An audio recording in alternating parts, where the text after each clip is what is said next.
Basically ഞാനൊരു റൈഡറാണ്. നമുക്ക് riding തരുന്നൊരു ഫീലുണ്ട്. കുറേ കഷ്ടതകളും കുറേ കോടമഞ്ഞും തണുപ്പും കുണ്ടും കുഴിയുള്ള റോഡും എല്ലാം നമ്മൾ സഹിച്ച് അവസാനം നമ്മൾ ഒരു ഡെസ്റ്റിനേഷനിൽ എത്തിക്കഴിയുമ്പോൾ നമുക്ക് കിട്ടുന്നൊരു ഫീലിംഗ് ഉണ്ട്. അതുപോലെ തന്നെയാണ് നമ്മുടെ ലൈഫും. നമ്മുടെ ലൈഫ് എന്ന് പറയുന്നത് it's a continuous journey with no exact destination, അങ്ങനെ നമുക്ക് പറയാൻ സാധിക്കും. അതിന് ബെസ്റ്റ് എക്സാമ്പിൾ പറയുകയാണെങ്കിൽ +2 വരെ സയൻസ് പഠിച്ച ഞാൻ ഇപ്പോൾ ഒരു ചാർട്ടേഡ് അക്കൗണ്ടൻ്റാണ്.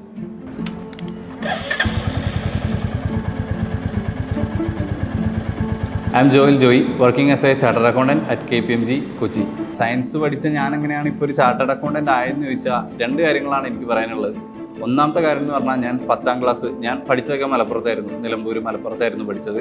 10ാം ക്ലാസ് കഴിഞ്ഞ് ഹൈസ്കൂളിൽ പാസ്സായിട്ട് ഞാൻ +1 അഡ്മിഷൻ എടുക്കാൻ പോകുമ്പോൾ അവിടുത്തെ സാറ് പറഞ്ഞൊരു കാര്യമുണ്ട്, ഈ മാത്സിനൊക്കെ പെർഫെക്റ്റ് അല്ലേ, നിനക്ക് CA എടുത്തുകൂടെ. അപ്പോൾ അന്ന് ഞാൻ വിചാരിച്ചു എന്ത് CA, എനിക്ക് സയൻസിൽ പോയാൽ മതി, അവിടെ ഫ്രണ്ട്സൊക്കെ അവിടെയല്ലേ, സയൻസിലേക്ക് പോകാമെന്ന് പറഞ്ഞിട്ട് ഞാൻ സയൻസിലോട്ട് കയറി. പിന്നെ പിന്നെ CA എന്നുള്ളൊരു കാര്യം നമ്മുടെ മൈൻഡിലില്ല. നമ്മൾ +2 എൻജോയ് ചെയ്തു, +1 +2 കഴിഞ്ഞു. അപ്പോൾ രണ്ടാമത്തെ കാര്യം എന്ന് പറയുന്നത് +2 എനിക്ക് കിട്ടിയ ഒരു ബ്രോഷറാണ്. CA പറ്റി കോഴ്സിനെ പറ്റി ഡീറ്റെയിൽ ചെയ്തുകൊണ്ടുള്ള എനിക്ക് കിട്ടിയൊരു ബ്രോഷറാണ് എന്നെ ശരിക്കും CAയിലേക്ക് എത്തിക്കുന്നത്. അങ്ങനെ ഞാൻ ലക്ഷ്യത്തിലെത്തിപ്പെട്ടു.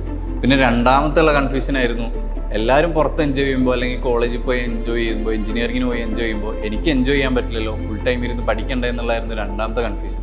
അതിവിടെ എത്തിയപ്പോൾ തന്നെ ഇവിടെ ലക്ഷൻസ് എന്ന് പറഞ്ഞ ഗ്യാങ്ങും എല്ലാവരും കൂടി ആയപ്പോൾ ഫുൾ എൻജോയ്മെൻ്റ് ആയി.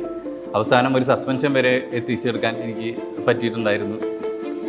പിന്നെ വരുന്നതെന്ന് പറയുന്നത് പിന്നെ നമുക്കൊരു ഫുൾ ടൈം പഠിക്കണം എന്നുള്ളൊരു മിത്തുണ്ട്. ഇപ്പോൾ ദിവസവും രാവിലെ തൊട്ട് വൈകുന്നേരം വരെ ക്ലാസ് അറ്റൻഡ് ചെയ്ത് രാത്രി ഫുൾ ടൈം പഠിക്കണം എന്നുള്ളൊരു ഇതുണ്ടായിരുന്നു. അങ്ങനെ ഒരു ലൈഫ് ആയിരുന്നില്ല ഇവിടെ പഠിക്കേണ്ട സമയത്ത് പഠിച്ച് കളിയുടെ സമയത്ത് നല്ല കളിയും കളിച്ച് നല്ലൊരു രസമായിരുന്നു. CA ലൈഫ് എന്ന് പറയുമ്പോൾ എല്ലാവരും ഹെക്റ്റിക്കായിട്ടൊരു ലൈഫാണ് എല്ലാവരും പ്രതീക്ഷിക്കുക. കുറേ കഷ്ടപ്പാടും മാത്രം സഹിച്ച് CAയിൽ എത്തിപ്പെടുന്ന കഥകൾ മാത്രമേ നമ്മൾ കാണുന്നുള്ളൂ.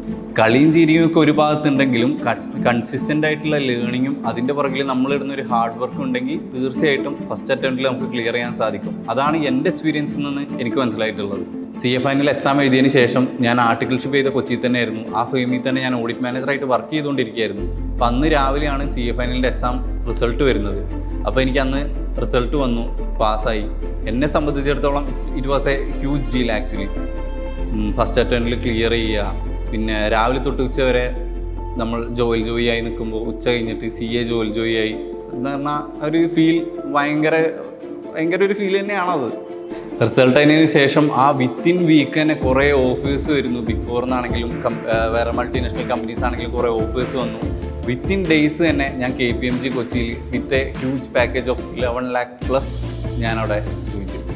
ഞാൻ ആദ്യം പറഞ്ഞ പോലെ തന്നെ ലൈഫ് എന്ന് പറഞ്ഞാൽ ഒരു റൈഡാണ്, ഒരു ജേണിയാണ്. എൻ്റെ റൈഡിൽ എനിക്ക് കുറേ കുണ്ടും കുഴിയും താണ്ടേണ്ടി വന്നിട്ടുണ്ട്, എനിക്ക് കുറേ ട്രബിൾ എടുക്കേണ്ടി വന്നിട്ടുണ്ട്, എനിക്ക് കുറേ ഡൈവേഴ്സൻസ് എടുക്കേണ്ടി വന്നിട്ടുണ്ട്, എനിക്ക് കുറേ ഹാപ്പിനെസ് ഉണ്ടായിട്ടുണ്ട്. പിന്നെ എല്ലാം കഴിഞ്ഞ് ഞാനിപ്പോൾ എത്തി നിൽക്കുന്ന ഒരു ഡെസ്റ്റിനേഷൻ ഉണ്ട്. This brings me a lot of Joy.